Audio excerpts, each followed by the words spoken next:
Okay, great. We are rolling. Okay. Okay, so that was a sound check. All right. Let's start by, would you just tell us your name Okay. and where are we sitting right now? My name is Patience Kamau, and we are in Harrisonburg, Virginia, downtown, in my apartment. Yeah. And you were born in Kenya. Yes, I was born and raised in Kenya, and moved here for college in 1998. Tell me about your life in Kenya when you were a young girl. What was it like? Paint a picture for me of what it was. All right. Let's see. I went to boarding school pretty young. I was about 12 years old in primary school.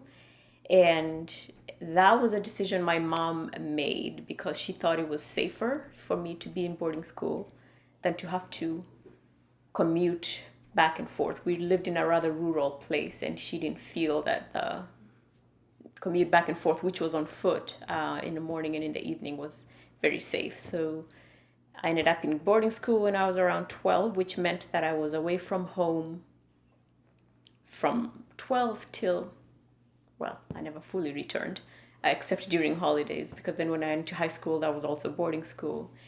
And then I came to college here. So most of my time was school time was in school, and then I would go home during holiday time, which was just a couple of weeks here and there. It was the longest in December, which is the warmest time in the southern hemisphere. That's the longest we would have a break between in November, mid-November, and return in early January.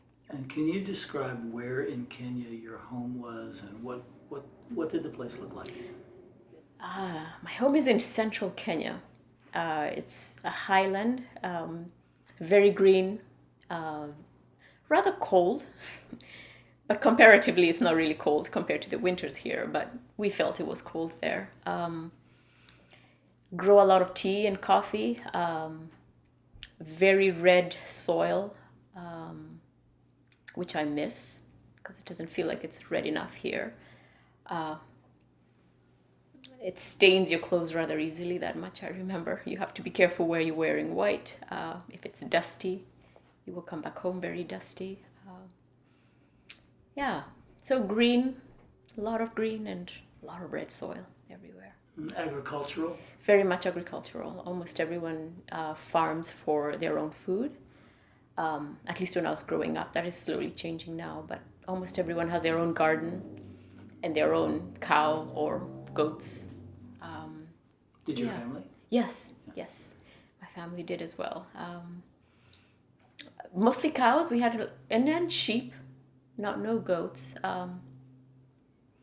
And raising a lot of, we grew a lot of maize, corn here.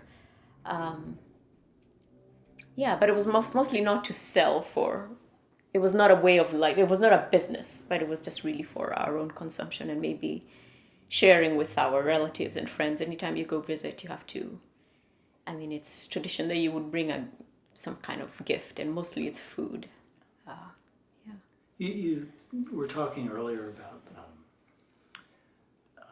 traditional knowledge and storytelling, and say a little bit about that. Among my fondest memories is sitting around a fire in a very smoky kitchen with my cousins and our grandmother, just telling stories. I have this very vivid memory of she would sit there and we would also be sitting on lower stools around the fire, all of us, but she was in a higher stool, and she would twiddle her thumbs and move them around each other very, very fast. That is a memory that has stayed with me. And she would just tell of all these stories of her life when she was young, what sorts of things that they used to do. And that was mainly shared with all of us children, all of our cousins, except when the boys got older, at around age 12, when they went through circumcision, then they would move toward sharing their stories with the older men. And then we just stayed on hearing our stories on this other side. And I also have very fond memories of my mom sharing about her own growing up with her own siblings. She grew up in a very large family. She had 7 siblings, so there were 8 of them. And yeah, they would tell of all these sounds of the night that as we grew up, we did not hear them. But my mom very vividly would talk about how she would hear hyenas at night making all these cackling and eating sounds and what have you. So it was interesting to me. About in 2013, I went home and decided to go camp in Tanzania. But East Africa is pretty similar. And in the night, I heard all these animals, and especially the hyenas, just cackling and laughing all over the place. And I thought, oh my gosh, that is the sound my mom was describing to us when she was growing up. She would hear this all the time. But we didn't anymore, which is kind of sad, which feeds into my own interest in wanting to preserve life, wildlife, so that, I don't know, that felt like a loss to me, that if I couldn't hear that just being in my own home, I had to go seek it out and just step out of my own way to find something like that. But those kinds of stories are very formative, and yeah. I want to come back to the preserving wildlife piece in a minute, but what were the circumstances that led to your decision to come to the United States? How did that happen? I would say my dad was mostly driving that. Kenya is a very patriarchal society, and he pretty much made the decision, and I never really felt like I had a choice, but I didn't even really want to have a choice.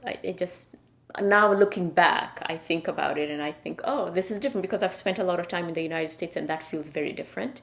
But it wasn't something, I would actually accurately describe it as, it was not my concern. He would decide and I would do whatever he decided. So at some point, I remember him just saying to me that, okay, so you're not going to go to college in Kenya. We're going to try and find you a college in the United States. And that's what we're going to do. And so he spoke to some of his friends. We knew them as Mr. and Mrs. Hershey, but here people call them Art and Joyce Hershey, which is unusual. We don't really refer people at home by their first name, especially if they're older than you. But Mr. and Mrs. Hershey Mrs. Hershey's sister worked at, her husband worked at EMU, and so they mentioned EMU, Eastern Mennonite University, to my dad, and he looked into it, he did some research, and he came and announced to me, I think I like this college. And one thing led to the other, and I ended up at EMU. So, and I think it was the right decision. I couldn't have asked for a better place to grow up. Yeah. You mean to grow up while you were here? Mentally, yes. Yeah. To just come into my own self, to find out who I am. And well, as a young, almost college freshman, you're getting ready to leave your home to come to the United States. What did that feel like? Both exciting, both exciting and sad. I was sorry. Sorry.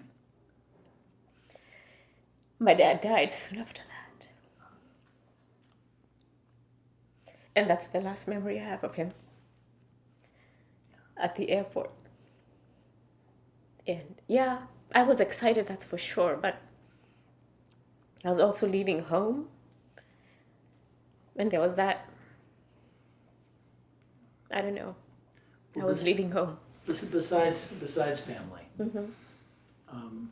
what were the things that you regretted most to leave as you were thinking about stepping into this new phase of your life? You mentioned sounds. Oh yeah.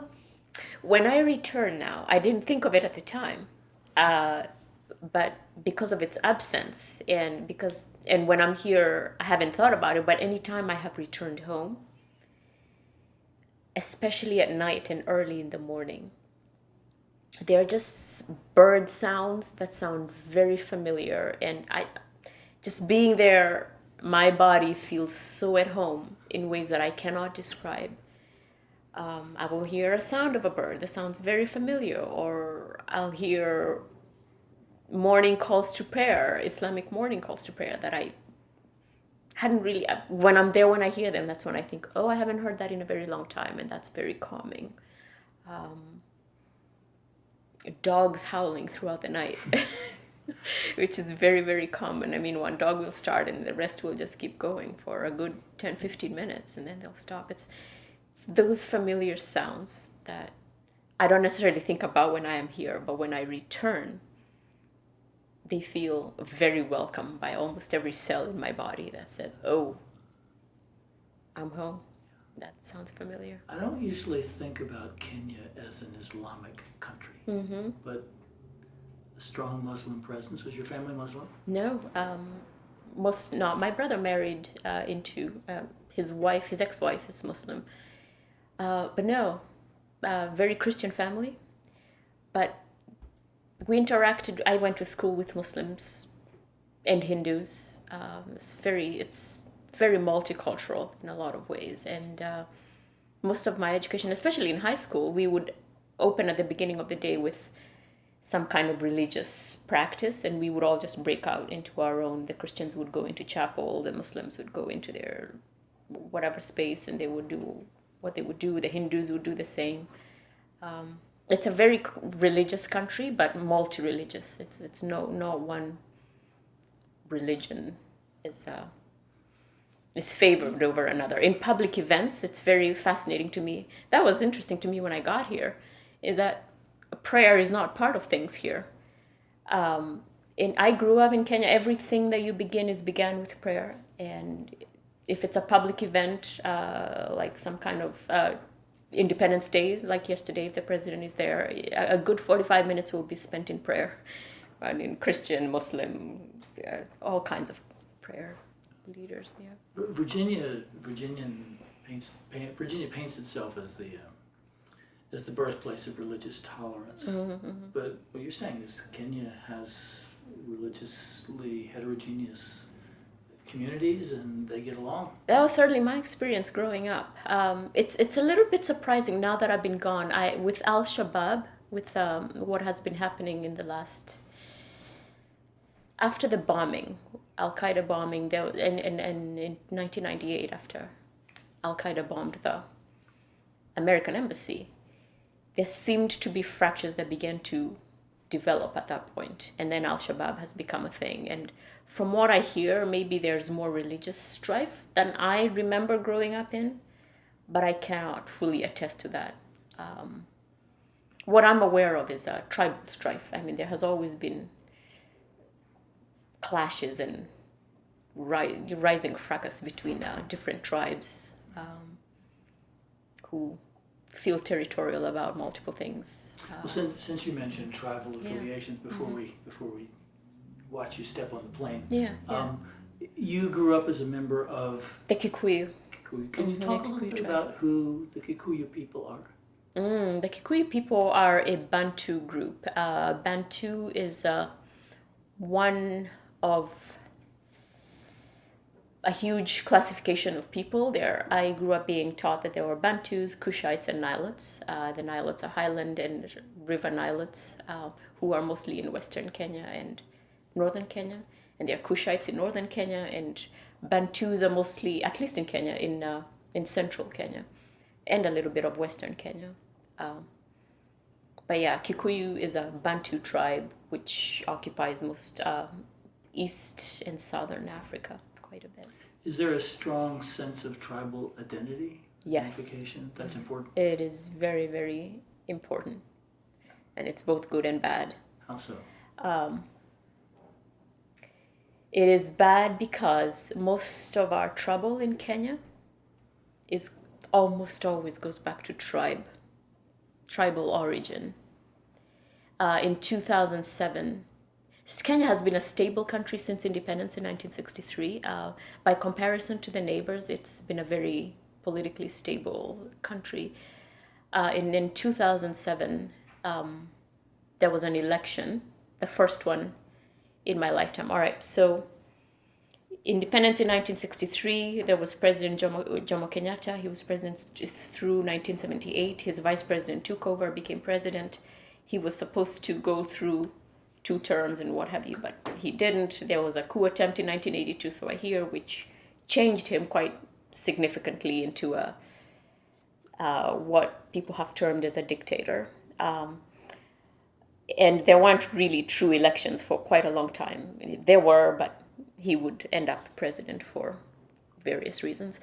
So in 2007 was the first time he was stepping away. He was not seeking re-election, so it was open to a new kind of leadership. And what's his name? Kibaki became president, and there was a bit of a disagreement of who had won, and his main competitor was Raila Odinga, who has been a competitor for a long time. Even he ran even last year. And before the results could fully be announced, Kibaki, who was returning he was the incumbent, he got himself sworn in very early because they were unsure about who would end up being president, and the country just blew up. And it started in tribal areas, and so if there were Kikuyus living in Kalenjin land, they just were massacred. And the other way around, it happened so that if there were Luos living in Kikuyu land mostly, so most people will live where most of the tribal people have settled for years. But if there are people who've moved in there, and these tribal problems arise, they almost target the person who doesn't speak the language of the majority in the area. So yes, that is a huge problem. And it's also important in that when we meet each other, most of the time, almost always, if I meet a fellow Kenyan, and I have seen it here when I'm even here, when they come visit, when they ask what my name is, and if I say Patience and just leave it at that, there's a lingering look because they would like me to say my last name. And my last name places me into what tribal area I come from. It's not necessarily a bad thing, but it's just I do it too, where I'll try to what tribe is that, and it's not necessarily a bad thing. It gives us a sense of identity, but that's the flip side of the other coin. It's that sense of identity turned up too loud then causes us to just have these to fall back on stereotypes that are not necessarily useful. What about language? When you were growing up, what language did you speak in your home? Both English and Kikuyu, and then Kiswahili got in there when I started going to school. So most Kenyan children will speak 3 languages. So if you go to school, you'll speak English for sure, and more. I spoke Kiswahili. My older siblings did not learn Kiswahili in school. Like I have a sister who says I just didn't learn Kiswahili, but I did. It was required for us. So it was a different education system between when she went through school and when I went through school. I'm the youngest of 5. And so if you go to school, you'll learn English because they teach in English. You will almost certainly learn the language of your parents because that's what's spoken at home. And Kiswahili will come in because that's the national language that unites, that everyone will speak so that we all can sort of understand one another. So, yeah. Okay, well, so you're getting ready to step on the plane, and you make the journey to the United States, to this place called Harrisonburg, Eastern Mennonite University. What were your impressions when you arrived? Was it what you expected? What things stood out for you as being really surprising, moving, intimidating? Yeah. The most surprising, I came in July, so it was very hot. Quite hotter than, I know a lot of people think Africa is just very hot, but this kind of heat was just new to me since I was from the highlands in Kenya. And I just did not know how to dress for it. I just did not have the proper clothing at all, and I was just hot, and I wore what I brought, and people would just say, "Oh, aren't you hot in that?" I'm like, "Yes, I am hot in it," and I don't know what to go. It took me a while to learn how to dress, and I have observed that with a lot of other Africans who will come here because we either overdress for summer or underdress for winter. It's because I had to also go through that through the winter and just learn that, I don't know, have to wear layers. Didn't really understand what layers were. So how to dress through the shifting climate was just quite a process to learn. It was fascinating to me that when I got here, a lot of people sort of assumed that I would not speak English, which is fine because it's a common thing that a lot of immigrants will not do. But it was odd to me because I thought, why would I not speak English? It just was a different thing. And now I've learned that this is a very multicultural country, that that's not a given. But it was surprising to me when they say, "Oh, so when did you learn it?" Oh, okay, I don't know. I just do. Because Kenya was. So then I began to explain because I could see the cognitive dissonance in people's eyes and maybe in their expressions. So then I started going into the point of, okay, Kenya was colonized by the English, and this is one thing they left behind. Is that? Did you have impressions or ideas about what this country and this community in particular were going to be? I don't think I did. No? I don't think I did. Oh, this was interesting. I think I had an idea of thinking that the United States is, and I think my dad had a little part of making me have this expectation that it's a very fair country. I don't know, nobody will take advantage of you. I think I naively had that sense. And I was disabused of that very quickly and realized, oh, this is just like home. People do lie. People will try and take advantage and trick you into getting credit cards that you don't need.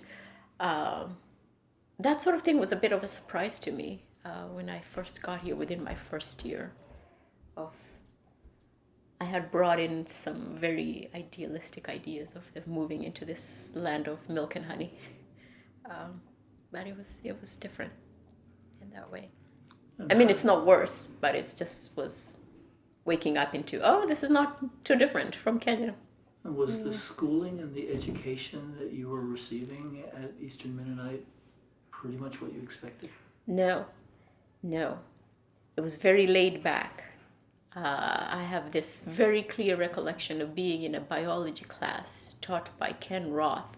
And he came into class and sat on the desk at the front. And he just sat there with his legs crossed. And it just looked profoundly unprofessional to me. Because teachers in Kenya just don't do that. I mean, there's this profound deference to elders and teachers and what have you. I mean, they walk into class and you all stand up until they ask you to sit down. And this was just different here. Students will come drinking with their drinks in hand and they would put their legs up on their... It was just very different. It took me quite a while. Now I'm used to seeing it. I can't do it myself. It feels disrespectful. I'm okay with other people doing it. That doesn't bother me anymore. But I just cannot bring myself to get into a space and put my feet up. It just feels very odd. So, and also this was interesting. I remember teacher Claire Mellinger, one of the students asked him a question and he did not know the answer. And he said, oh, I don't know that, but I'll go and find out and I'll let you know. And he did. And that was I loved that because there was this idea of we're co-learning here. You just asked me something that I don't know. And hey, I'll go find out and I'll come let you know. I had never seen that in my life. There was this, I'm older, I know everything. And you're younger, what I tell you is what it is. And that coming into that and recognizing it. And once the surprise was over, I was surprised by it, but I knew that I liked it. It just was a moment of, ooh, that's something fabulous. Let's do that more. But generally you thought that Eastern Mennonite was a nurturing educational environment? For sure. I could not, yes. The more I have spent time at Eastern Mennonite University, the more I have thought I could not have asked for a better space to grow up mentally in terms of differentiating into what was important to me and what's not. What are important traditions to actually maintain. it just clarified to me what's important to me to be among Mennonites. I have not become a Mennonite, but I think there are probably aspects of Mennonitism that I hold within me that will never leave. And this idea of nonviolence and peace and justice is just, they're not concepts that I heard growing up. They don't feel unfamiliar because I think we do practice that at home, but they're not named as they are being named here. And so going through education here and going through the process of clarifying what's important to me and what was not, what I needed to retain of myself that I brought with me from Kenya and what was no longer necessary. I think this was a safe space to explore that. I felt like EMU has been a space that has allowed me to wrestle with those kinds of things. Would you say the same thing about the Harrisonburg community? What you found when you came to this community? I think EMU is my community. More so than Harrisonburg.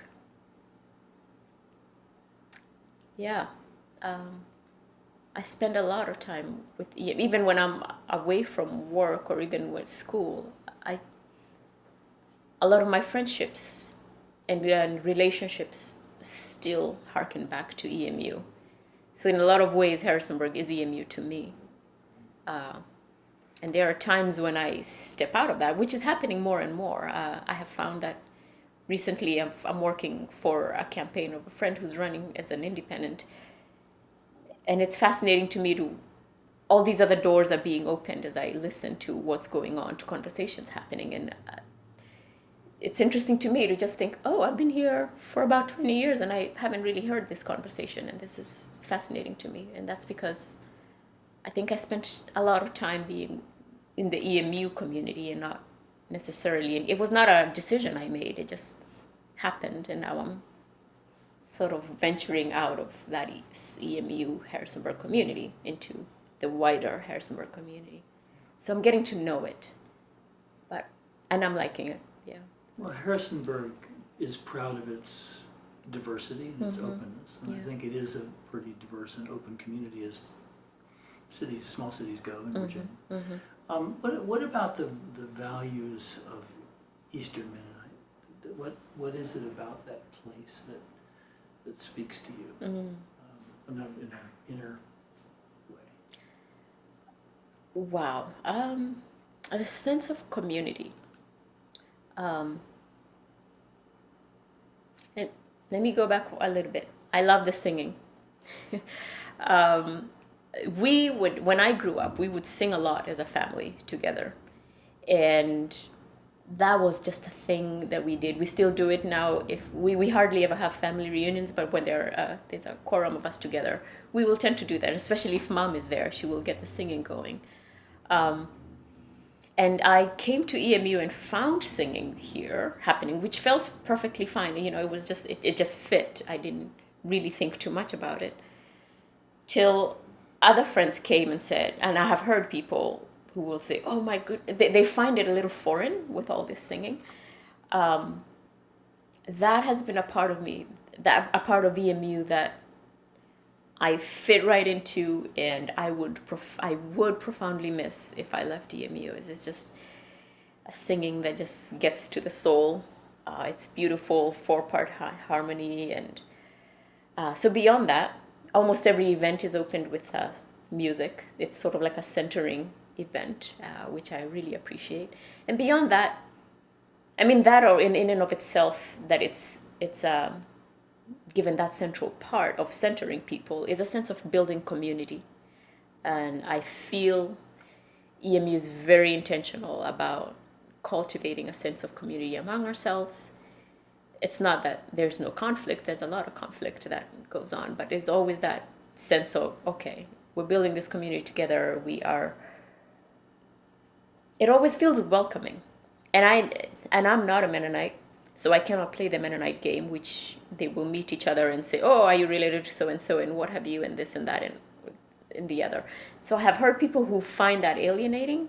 It never really did feel alienating to me. It's just fascinating for me to listen to it and think, oh, wow, you all know each other. This is very fascinating.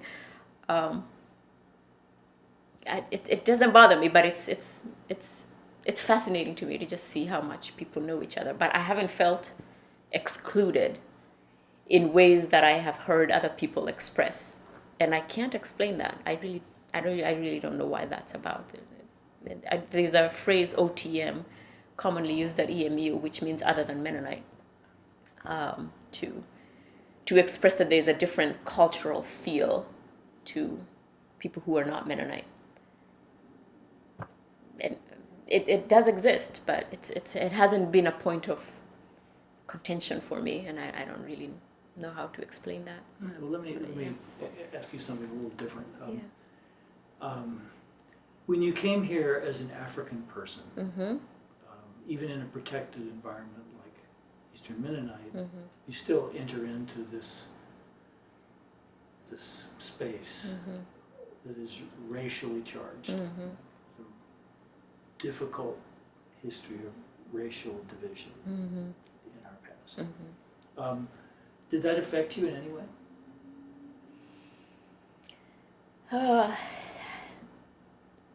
You know, what is interesting to me is what has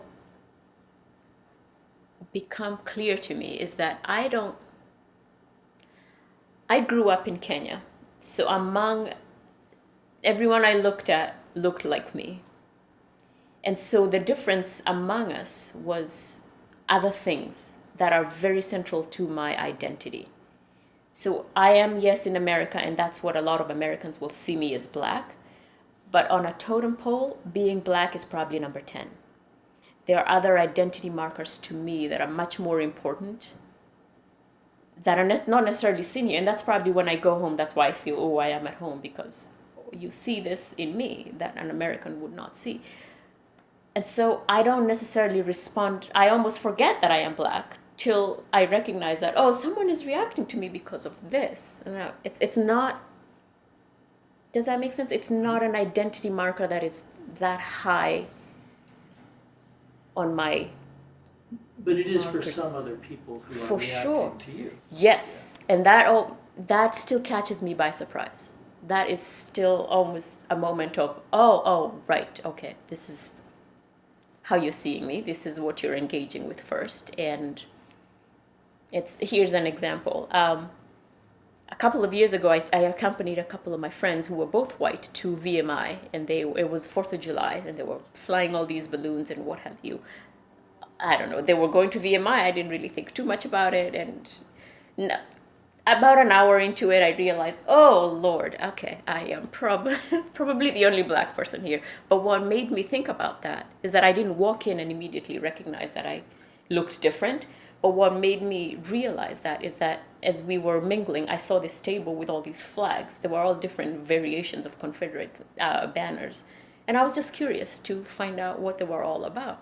And so I walked up to the table, and the body language of the man and the woman who were sitting behind the table was sort of suspicious. And so I asked them, oh, so what are these flags about? And they asked me, where are you from? And I said, well, I'm from Kenya. All right. So then we went on. And I think they asked me maybe once or twice. They needed to know that. And looking back, maybe they needed to. I don't really fully know why they asked that. But they seemed to relax. They engaged my questions more freely after they realized that I was from Kenya. And then at the very end of it, and that's when I realized, oh, okay, their body language reacted to the fact that I was this black person walking into this space of all these Confederate flags, and asking, whoa, what do they mean and what have you? Out of curiosity, I wasn't challenging them. I just wanted to know, what do all these mean? And so when I left afterward, I thanked them for telling me all about it. It was fascinating because then we got into a conversation when they said, they called it the Battle of Northern Aggression, which I thought, are you referring to the Civil War? I mean, they were using all this language that I hadn't heard. And so then I was going back to them and then they said, it was not the Civil War. It was the War of Northern Aggression and all this sort of stuff, which is fascinating. And then when I left, they said to me, well, we're not able to talk to black people from here like we did to you. And I was like, oh, why is that? And so I left with that question. And from there on, it just became very clear to me that I may be here, but I'm not of here. Because this is not, it is not my history, it is not my culture. And so I recognize from that moment on, I recognize that there are probably things that happen to me, that people are reacting to me based on race. And my response is to probably think, oh, what an ass, as opposed to thinking that they're being racist. Which is not to say that they haven't received racist things. It probably has happened. But that is not the lens that I will immediately go into, since it's not. Yeah, it's always a thing that I have to sit back and sort of just examine, and especially if I'm with an African American, they will very quickly point out, oh, that was a racist person. I'm like, oh, so I'm learning that. I'm learning to see these things, and we'll see. It's still a process of learning. I'm sure it will be for a long time to come. So tell me then, what happened to you when you graduated from Eastern Mennonite? What was next for you? Oh, I knew that I wanted to stay. Actually, that was an intention from the very moment that I came here. That you would stay here for your life? That I would become a citizen? Yeah. That was certainly the goal eventually. I remember Dad and I talking through that and just saying, see, he just was like, you go explore how this can happen and what have you. And so that became something that I did. You know, when I came here with, they give you a 5-year visa, which they expect you to go through college for the first 4 years and then use the 5th year using OTM, which is just a OTM. That's other than Mennonite. OPT, which is a work visa. And so when I graduated, I knew I needed to find a job that would fit the criteria of having an OPT, and that job needed to sponsor the next visa, which would be an H-1B, which would then allow me to apply for a green card, which would then allow me to apply for citizenship. So it was this path that probably within the first year of being here, I very quickly knew that I needed to start exploring how to follow that. And by the grace of God, it worked out. It took a long time, but it did. So yeah, I became a citizen 2 years ago, in May of 2016. So what was that sponsoring agency? Eastern Mennonite University. The university? EMU, yeah. Okay. Because I started working at EMU immediately and went through the process. It was interesting. I had done most of the homework and was actually walking the institution through the process itself of, all right, so this is what needs to happen. Now they have a lawyer who does these sorts of things. But at the time, I had to hire my own lawyer and go through that entire process. But you're connected with the Center for Justice and Peace Building. I am, yes. And tell me what that has meant to you in your life and your development. So after I graduated from undergrad in 2002, my degree was in a Bachelor of Science in Computer Information Systems. And by the time I was graduating in that, I had sort of began to feel that was probably not what I should have done. It's not where my soul was, but I didn't really quite know what I wanted to what field I wanted to go into. I knew I needed to go to graduate school because, again, that was just the trajectory growing up. You will go to college, you will go to graduate school, you will do this. But I didn't know what I did. Having graduated with Computer Information Systems, which is a business degree, the logical graduate degree would have been an MBA. Every fiber in my body did not want to do that. I just did not feel like what I wanted to do. So I took a break and just, I don't know, maybe to discern, to just sort of pay attention to where my energies, what I was responding to. And I took a class during Summer Peace Building Institute at CJP, at the Center for Justice and Peace Building.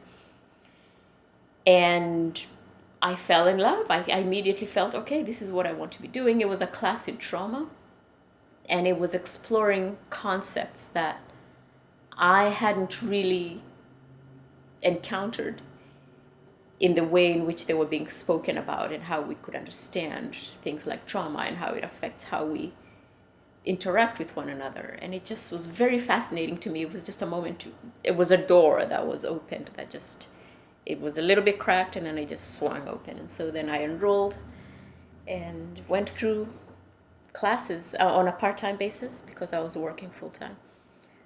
So it took me about 5 years to go through that. Then I also started working at the Center for Justice and Peace Building 2 years into my graduate education into the center, and graduated last year in April of 2017, and I'm still working there and seeing what may come next. Yeah, I'd mentioned before how for the first time in my life I feel like I have a choice, because previously it's always felt like it's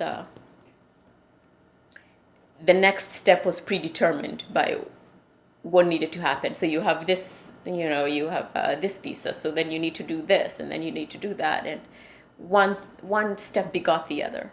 And now I'm at a place where, for the first time, I just feel like, the next step is not predetermined, and it feels freeing, both freeing and daunting at the same time. But if you had stayed in Kenya, would your steps have been predetermined?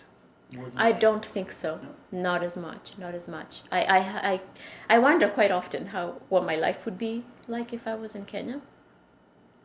I have no idea. But they would not have been as predetermined, because part of why they were predetermined being here is because I was immigrating. And so there wasn't much that I could do. I was limited. I mean, really, I was tethered. And now I'm not. And that's the freedom. And in Kenya, I would not have been tethered. So who knows what I could have done, what I would have done in Kenya. Being a citizen, I would have had more freedom than not being a citizen here. Both allowed for opportunity, but in very measured steps. We had to take very specific steps. Are there abundant opportunities for women in Kenya? Well, that depends on where the woman is from. Maybe her cultural background. Kenya is extremely diverse. There are very many tribes spoken in Kenya, and of course each tribe has its own culture.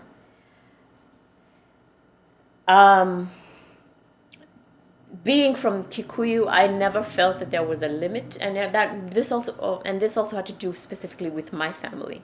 It's not necessarily true from all the other families, but women, as I grew up, I did not feel that women were limited, but I was aware that other women in other tribes were. So I was aware that girls my age were getting married off and what have you, which always felt strange. So it depends on where you're from. It really, truly depends on your cultural background. So you hold dual citizenship. I do, yeah. Kenya and the U.S. Mm-hmm. Why? Here is a story that can illustrate. So earlier I had mentioned going back home in 2013 and camping out and hearing all these wonderful sounds of hyenas and lions and what have you feeding in the night. And that was in July, and I was to return to the U.S. in August. And when I got to the airport, just an hour before, as we approached the airport, we could see this large stack of smoke, and we didn't know what was going on, and they had shut down the street. Soon enough, we found out that the airport was on fire, and so I couldn't leave. For a good 2 days, it was complete chaos. And for the first time, I was at home, but I needed to go home.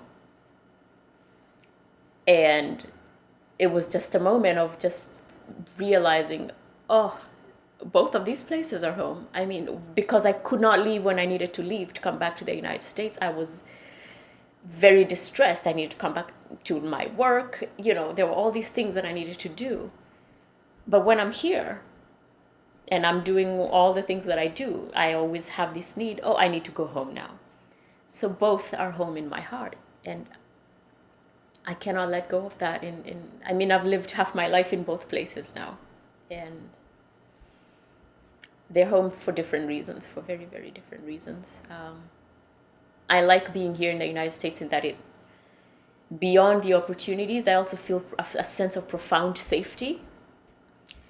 that I'm aware disappears very quickly as soon as I go home. If I land, I do not like being in Nairobi because that is a space where I feel very unsafe constantly. I mean, when I went back in 2014, I remember getting there, and I know that they were joking. You're being robbed at every point, and this is not because people are just being mean. It's just there's a profound level of poverty, and so when people rob you, they're robbing you because they have to go feed their kids. And so there's a sense of desperation. So they just want your iPhone. So at one point, somebody told me, you have to hide your hair because they're probably going to cut your hair off. And I thought, you're joking. But no, it's that. So I don't know. This is home. I really appreciate how safe it feels. And I can just go hiking. Just 2 weeks ago, I went hiking with a friend. And I texted my nephew. He and I were texting back and forth. And he asked me, what are you doing? And I said, oh, yeah, we went hiking up this mountain and what have you. And he said, oh, I would love to do that. But, it's not safe. And I immediately understood what he meant because that is a huge risk to take at home. I mean, you go and you may not come back. Or if you come back without your shoes or whatever. There's a sense of lack of safety that is at home because of the profound level of poverty. And you mentioned opportunities. What opportunities do you find here that you wouldn't find at home? Or at your other home? Yes, indeed, yes. Wow. This ability right now, this crossroads that I just described before, that I now feel like I am free to do whatever I want, is a freedom that I don't think too many Kenyans may have. And let me say, it's a freedom that I don't feel that I might have had if I was in Kenya, if I had stayed in Kenya. Like, I look at my relatives, and I don't think that that's a space a lot of people ever get to. And I don't really know why I deserve it. But I'm really grateful for it, because to be able to be on stable ground and to just be able to say, oh, I'm ready to do something different, but I don't know what it is. It'll come. There's tremendous blessing in that. It's a freedom that cannot be described in any other way, and I think it's common to a lot of Americans growing here, but it's not something that is too common at home in Kenya, at least not at this level. So it's both. When I use the word that it's daunting, because a part of me feels like, oh, I wish this was possible for a lot of other people in the world. It's strange to be sitting in this crossroads when somebody's trying to cross the southern border to just, that is their one option. And there's a sense of guilt. Yeah. But also gratitude. Yeah. Well, I was going to ask you this later, but this seems like a good time.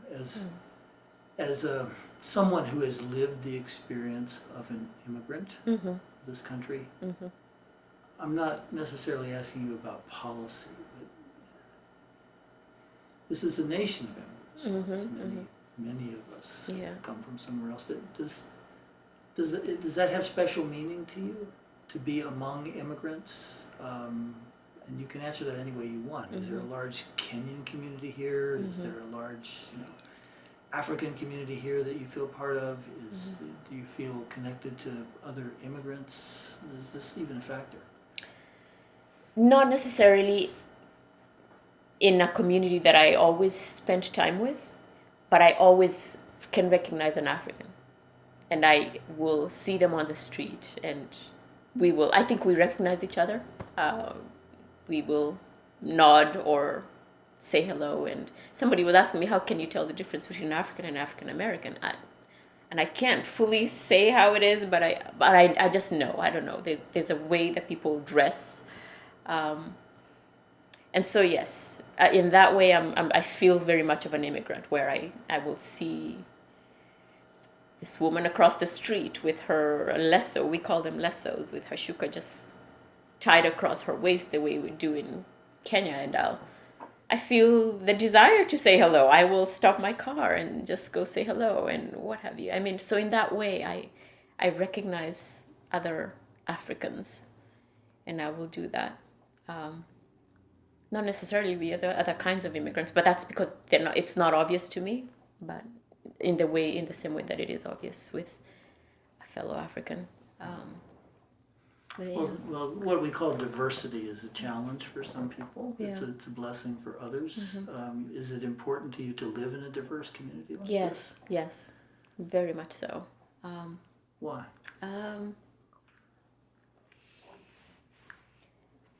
There's a fascination that I hold in just watching how people interact, and how people speak their language.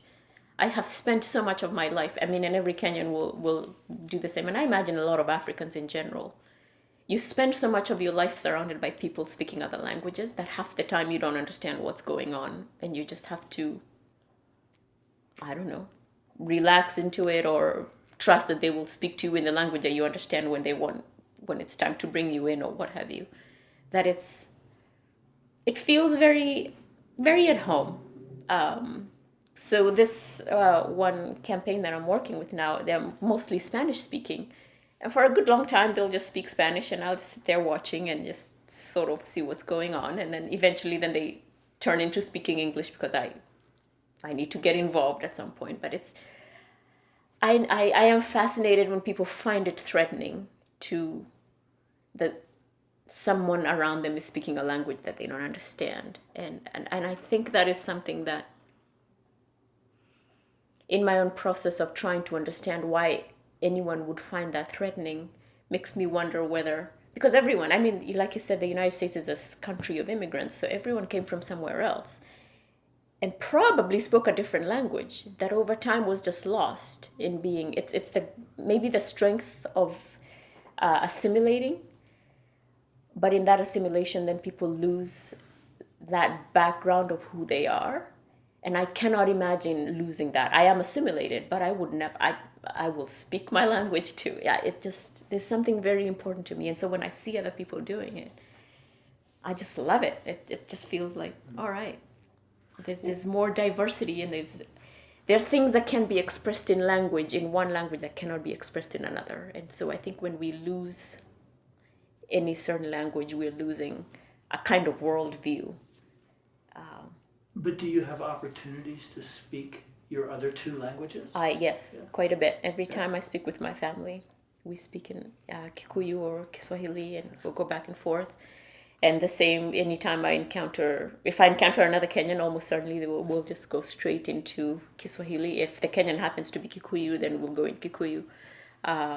Kiswahili also goes with Tanzanians. Tanzanians will speak Kiswahili, and we'll do that all the time.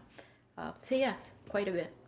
Besides speaking the language, are there other things that you do, or let me just put it this way, how do you assimilate and yet still hold on to your separate identity? How do you do that? What makes that possible? It's a balance, isn't it? Yes, it is. My family, because then when we're together, we will speak Kikuyu. A lot of English too, but there are things that we do that are just so Kenyan. We will drink tea for hours. We will sit around. This is a very American thing where people will sit around and play games and what have you, pull out games. This is not something we generally do quite a bit. We might spend a whole day together as 14, 15 people.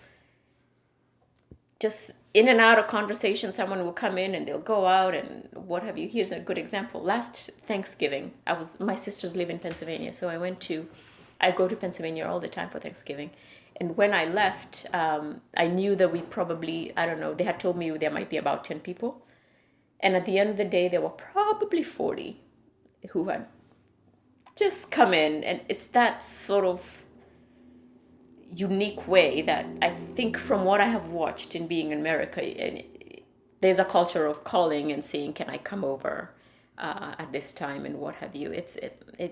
That just doesn't happen at home. And so for something like Thanksgiving, people will just say, oh, where are you all going? All right, I'll tag along. And then they'll come in and, and it's in social spaces that I'm able to maintain that culture at home. But then when I'm at work, when I'm here, it's another different world that calls for my assimilation and needing to pronounce words in very specific ways.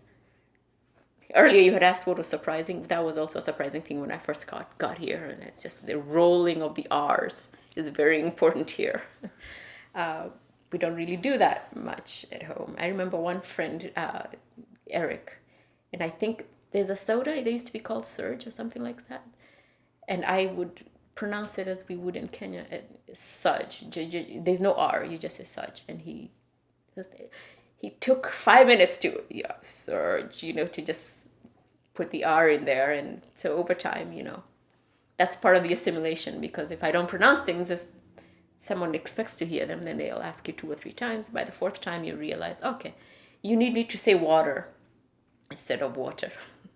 I have to. This is part of the assimilation process of pronouncing things differently. So when you look ahead, what do you see? What would you like to be doing? You talked a little bit about your career ambitions earlier. You want to talk about that? Yeah. My soul longs to do work that is in preservation, working with nature to preserve healthy ecosystems for all life, plant life, animal kind. I feel like we're losing a lot of our animal kind on the tree of evolution. I have a specific response to when people say we're not animals. I think we are animals. When we come to the tree of evolution, we're either plants or we're animals. And it's interesting to me because in my estimation, when we divide ourselves and decide that we're human beings and why you're treating me like an animal, and this whole conversation of you're treating them like animals, I think that is where we start to draw the separation of, well, we're better and we can treat these animals as less than. But I think if we can have the consciousness that we too, not too long ago, we were running out there the same way. For whatever reason, we have become this very successful species. But that doesn't allow us the right to completely decimate everything else. I have an ambivalence to being a human being in that obviously I don't want to die young, but I'm very acutely aware that my ability to live long is at the expense of our fellow creatures. And that is a part of me that I would like to get in there and maybe change, try and influence some kind of way of how we look at and interact with our fellow creatures. Are the concepts of justice and peace building in there somewhere? Very much so. They are central to that. Because I think we teach these concepts to only include humans for the most part. And it's fine, but I think that the easier we find it to mistreat animals, then the easier it is for us to treat our fellow human beings. It's not a very huge leap. We're very similar across life. And if we can extend kindness and justice, and this is where if we pay attention to how we settle into spaces, that is a justice issue. That there's nobody speaking for these animals coming into court and deciding, hey, you took my land and you just settle into it. But I think we can do it. We have evolved this ability to think beyond ourselves. And I think if we can bring more human beings to thinking into, we need to extend this tent. And our ability to thrive is interconnected. This is where my passion lies. Yeah. You've been in Virginia now for 22 For years? 20 years. It'll be 20 years in 2 20 weeks. years? Yeah. It's a long time. Mm-hmm. It's half my life. What does this place mean to you, being in Virginia? Does it mean something special, or is it just the same as being in Ohio or Texas? So I haven't lived anywhere else. I think I would feel it if I left. Going back to the point of having wide open choices, And of course, that means the ability to move. And that has obviously made me try to think, oh, moving from Virginia. And there has been that tag of, maybe I'd rather not leave. But I haven't thought so much about it. But I have a feeling if I moved, I would want to. I, I think when I say home in the United States, I mean Virginia. Because this is where I've lived. But because I haven't lived outside of it, it's pretty much the same way with going back to Kenya and hearing sounds and sounding, oh yeah, that's familiar.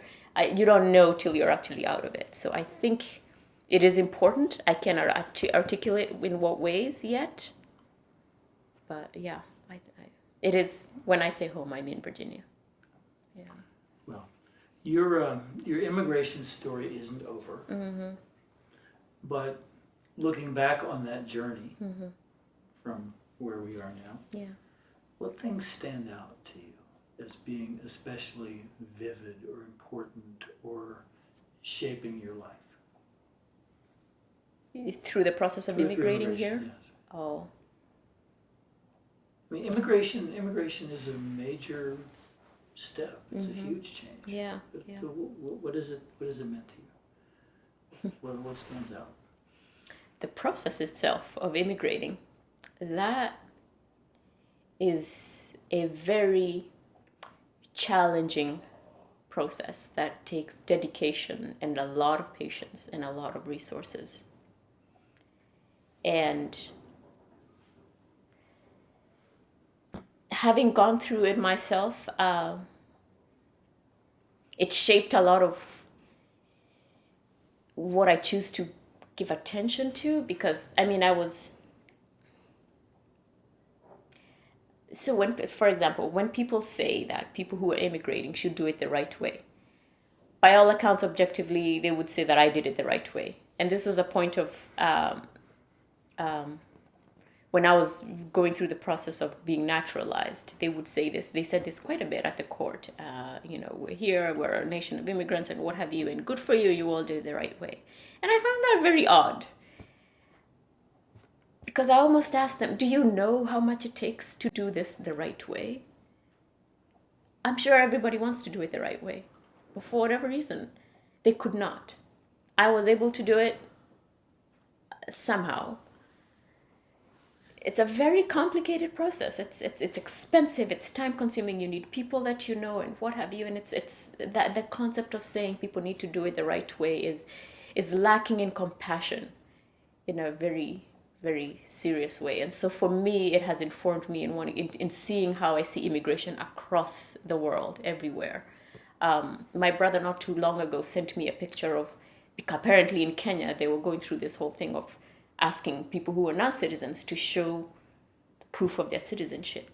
And I reacted to that there just as I do here. And I thought, this is not right anywhere. And I don't know why we do this. All other creatures move freely. But human beings, somehow we've decided that we need to have all these stops, and it's an unnatural way to go about things. And I don't know what the solution is, but it isn't, especially in a world where we're trying to say that we need free trade, that if we trade freely, which it has its benefits, this is the one way that has lifted most people out of poverty. But if we're going to move resources freely in and out of places, then human beings need to be able to follow those resources just as easily. And I think profoundly, at the end of the day, people return home.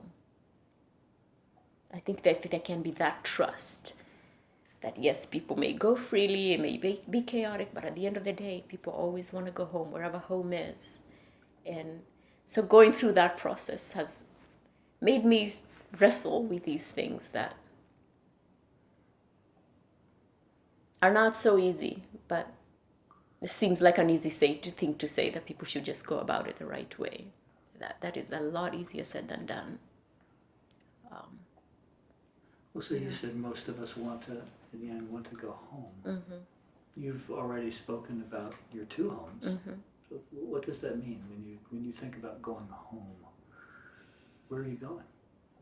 I don't know. Ideally, both. Being able to go back and forth between the two would be what would be ideal for me. Have you stopped, or was there a point when you stopped thinking of yourself as an immigrant here? No. I still, to this day, and I don't think I'll ever stop. That is a very good question, because it's every time someone asks me where you're from, even if I am in, I don't know, Cuba, I will say I'm from Kenya, even though I came from the United States. It feels odd to, I don't know, it feels inauthentic to say I'm from America. I don't know why. It just, maybe someday it won't, but so far it hasn't. It's been 20 years. Well, are there parts of Patience's story that we haven't touched on that you would like to talk about and like to have your fellow Virginians know about you or your experience of coming here and living life as an immigrant? Are there things we haven't touched on? Your immigration story? My immigration story. Maybe not. Nothing's coming to mind right off the top of my head right now, but probably will in an hour. No, nothing's coming to mind right now. When you were living in Kenya, or the people you know are living in Kenya now, did they think of themselves? Did you think of yourself as free? In Kenya? Mm-hmm. Yes. Okay. Yes. So you haven't acquired a level of freedom coming here that you didn't feel you had before.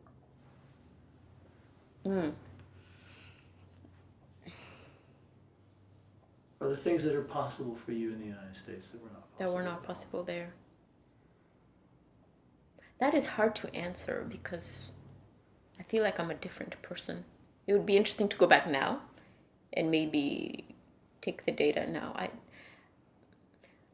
When I got here, up to that point, I really wasn't making my own decisions. Like I said, it just seemed like, my dad was, okay, so this is what we're doing. And so so it feels like comparing apples to oranges.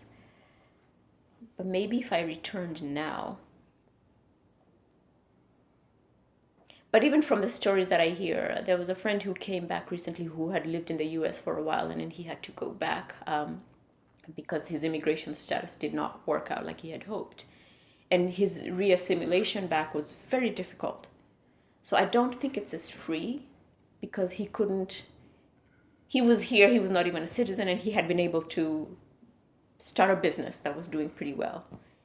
And by comparison, when he returned, he just described a much more difficult process there than had been here. So I think in that sense, there might be more freedom and opportunities here and able to do that because the corruption here is different. It's not as overt.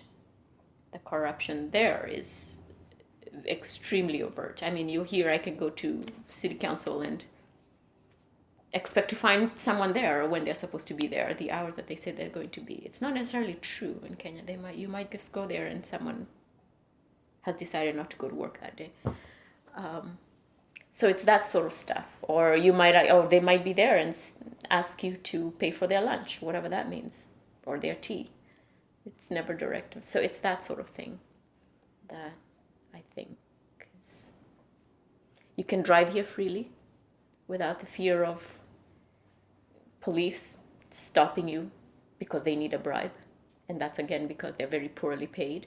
I mean, all these structural things that build on one another, and people just need to survive, and so they put blockages for everyone else, and that's not here. So there's that freedom in that.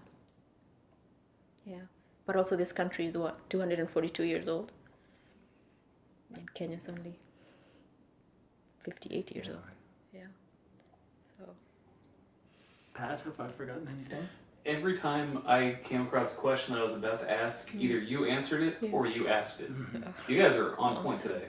So I've got nothing to add. I think it's wonderful. So thank you. This was a great Thank you so much. Thank you both. Thank you. Thank you. Yeah, you brought up some points that I don't think anybody else is connecting the dots properly.